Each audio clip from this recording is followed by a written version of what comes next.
छोटे बच्चे भी बाइक, पहले बच्चे को भगाओ, बाइक फिर है, फिर बाइक, ये बाइक, फिर बाइक। मैडम आप मेरे साथ आ जाओ, आप आ जाओ, इधर आ जाओ। पहले हम बच्चों को निकालते हैं। यहाँ पे बहुत हालात खराब है इस टाइम, आप देख सकते हो कितनी भीड़ है यहाँ पे। चलो पहले बच्चे को बिठाओ, गोदी में, इस बच्चे को भी उठाओ, गोद में उठाओ, जल्दी उठाओ। बच्चों को ले चलो, इनको ले चलो, पहले बच्चों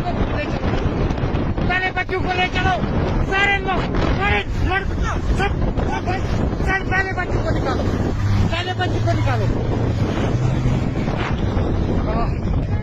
झुंड बना के रखो, बच्चों को बीच में पकड़ के रखो, बच्चों का ज्यादा हवा निकालो, बच्चों को भैया देखिए, बच्चों के उठा बाइक पे, जल्दी उठाओ।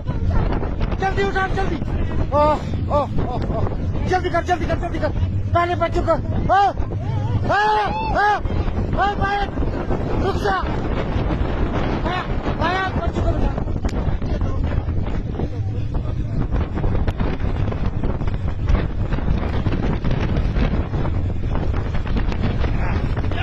ये हमारी बाइक यूनियन की तरफ से इसमें रेस्क्यू चल रहा है, तमाम बच्चों को, टूरिस्ट को हम कोशिश कर रहे हैं यहाँ से निकालने की।